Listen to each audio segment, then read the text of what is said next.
Thank you and welcome to the viewers who are joining us. This is our first episode of Cooking and Politics, produced by the students from the University of Tartu, European Union and Russian Studies program from the Schutte Institute of Political Science. And here today we have the ambassador to Estonia from Germany, Mr. Ambassador Christoph Eichhorn. Hello. Hello. Thanks for the invitation. Yes. Thank you very much for joining us. And what is it that you would like to prepare today?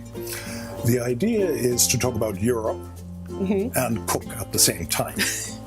Now, what's cooking in Europe? It's a big soup of all sorts of different ingredients from different countries. You could also have some starters. And I thought we will have some lovely Italian soup with a little Estonian specialty inside, and we could start with some Eesti-Saksa combination, which would be an Estonian-German starter, which the Estonians called kiluleip, and the Germans would call herring with black bread, and it tastes wonderful. Sounds lovely. And I heard that you brought an apron today? Oh yes, I did, of course. Yeah. And since I learned that my co-host would be an American, I thought I should bring something which reminds you of home, which is Washington, D.C. That's where I worked before coming to Estonia. Lovely. I really do love the National Capital Region, so I appreciate this. And because Americans like our comfort food, and we're not always as proficient in the kitchen, or at least I'm not, I did bring some McDonald's, just in case. So I'm sure this will be really great, though. We'll give it a good try. We can come back to the escape clause a little later. Okay. We also have another escape clause or reinforcements if we need it. So. All right, shall I make a few suggestions? Sure. So here is the typical Estonian herring, which in Estonian is called kilu. And the difference between the Estonian kilu and the German herring is this is much milder. The German has more salt. This is much milder, and I really like it. What you do as a good Estonian, you would take some black bread, mussed leip. In German, particularly in a certain region called Westphalia, you would take the German version of it, and that is called pumpernickel, and it's really dark black bread, and it comes in little slices like this. And you sort it out. You use a bit of bread and you use a bit of butter. Okay.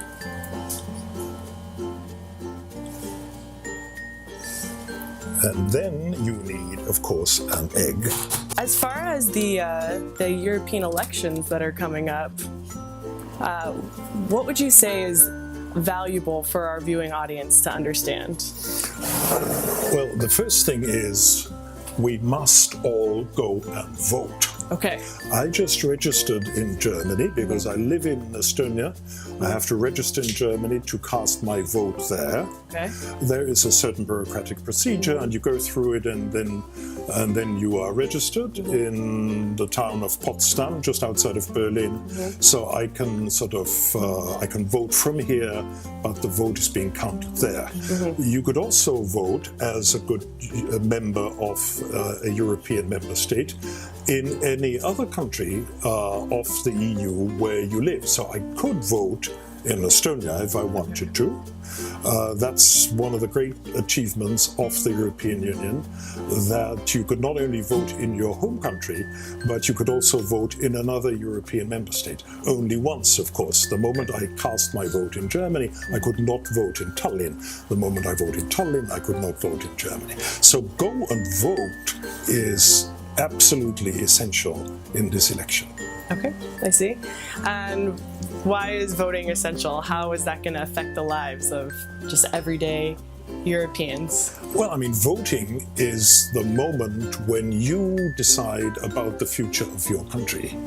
You decide about the future of the parliament. The parliament plays an enormously important role in voting for the next European Commission, in voting for the next Commission President, in voting on the individual commissioners. And once the whole machine starts again, the European Parliament has a very important role in voting on legislation. So this, as a citizen, and we're all citizens, this is our chance to have our say.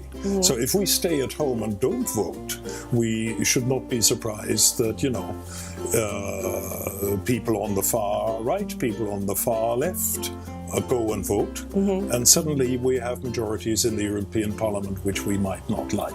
Okay. So register and go and vote. Okay. I'll cut this egg. You can cut this egg. All right.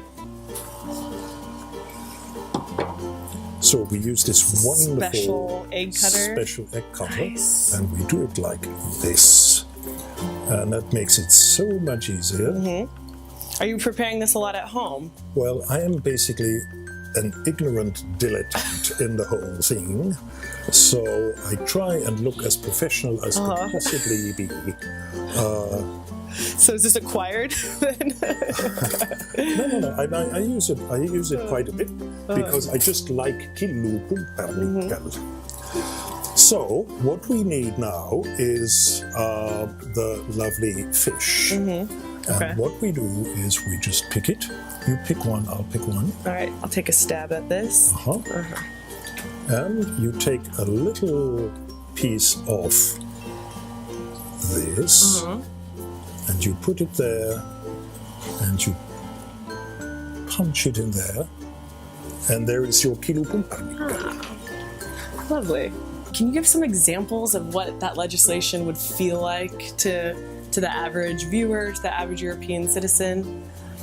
As American, it's a little bit nebulous, and I think even, you know, as a young person, sometimes understanding how, you know, the politics really directly affect your real life can be. Yeah, well, I mean, for many Europeans, the EU is far away, and not only geographically, you know, from here to Brussels, it's 2,000 kilometers, but you always wonder how you realize it in your daily lives. If we talk about Europe only in abstract terms, people will, you know, doze off pretty quickly. You have to talk about Europe in very practical terms. Example, if you're a tractor driver and you go out in the morning to plow your field, and you sit on your tractor and you go on the little road, which is an asphalt road now, and you remember that 2 years ago it was a muddy road. You will see, at least in Estonia and in Germany and in many other EU member states, you will see a little sign with the European flag, and it would say, this road has been paved thanks to money coming from the European Union. So you, as the farmer on your tractor, know the difference between a muddy road and a paved road, and you see it and you experience it every day. So, you know, you can give 1,000 examples like this, which I think speak more than 1,000 words, much more clearer about how we all profit in our daily lives from being citizens of the European Union. So, shall I show you how this might look once we have prepared all these lovely kilupumpernikkel? sounds lovely. All right. Yes.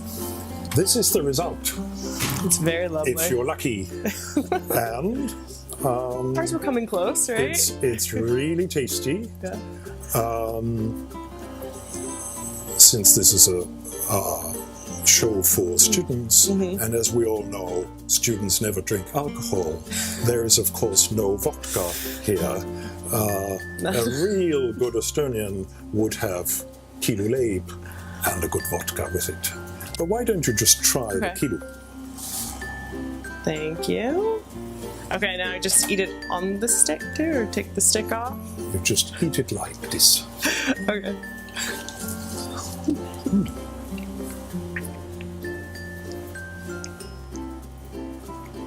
Good, good.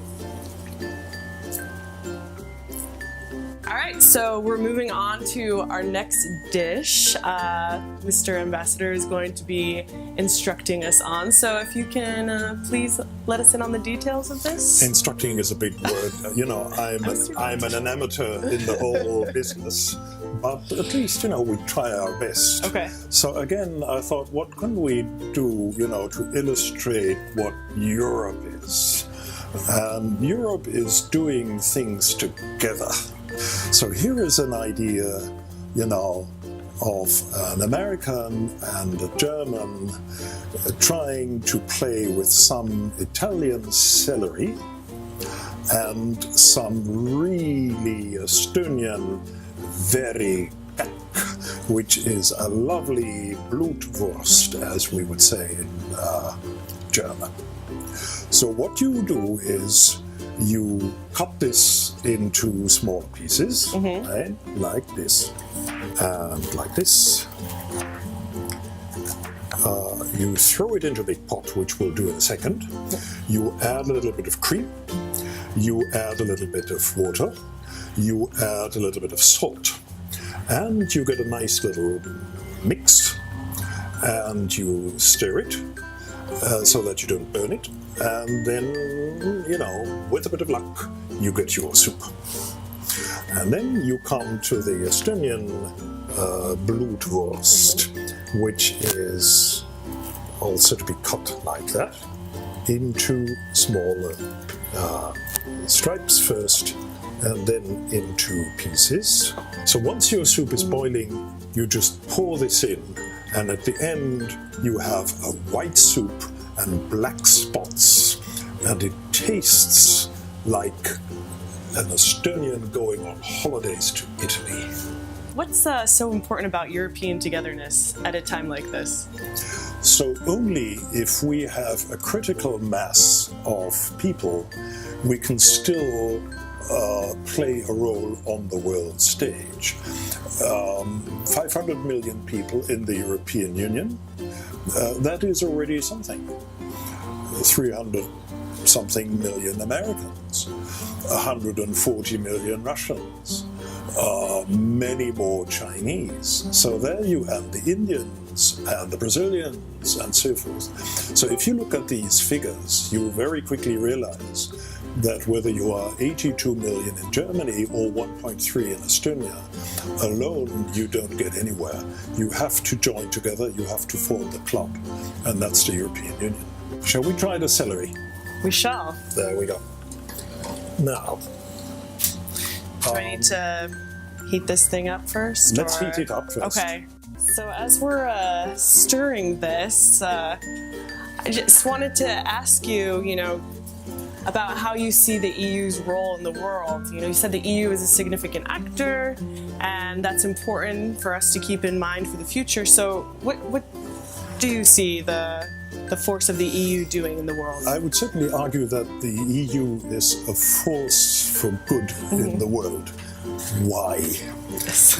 This is a club of democracies. This is a club of rule of law countries. This is a club of civil society countries. This is a club where you can speak your mind, where you can vote for your government or you can vote your government out. And this is all of these ingredients, like in a good celery soup, make it a very tasty dish. So I think we are pretty good. Let it just cook a little bit more, and in the meantime, if I may, since we're just celebrating Easter time, let me show you a little German specialty with some Slavic influence. So here is a German Slavic mix again, which is perhaps a nice example of how we all benefit if we pick up some ideas from our neighbors. But I heard that you brought some jokes or something that you wanted to share with us at Ülikooli Kohvik today? I found a little caricature which might be nice for the next master class, and we perhaps like to hold it into the camera, and it shows you all the cliches about the perfect European. On the left-hand side, you have two folks where it says cooking like a Brit. In the middle, you have a couple talkative as a Finn. Next, you have three folks, and it says humorous as a German. And this is how a perfect European should really be. So I'm actually about 6 of these cliches as an American with Western and Northern European descent. Yep. All right. Good. So looks like the soup is ready, right? Thank you. Let me just put that there. Thank you very much. Make sure you have And enough. there you see the lovely Estonian peck in this Italian celery soup. See?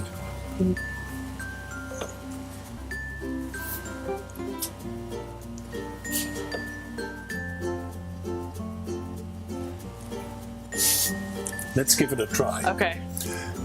If it tastes well, You get the credit. It's due to you. If it doesn't, blame it on me, and we go back to McDonald's. I think there's another spoon there. If we can... There you go. Thank you. Okay. Give it a try. All right. Is it really hot? It's tasty though. It's really good. So I'll eat some of this. The heat is cap, from Italy, you the said? coolness is from Estonia.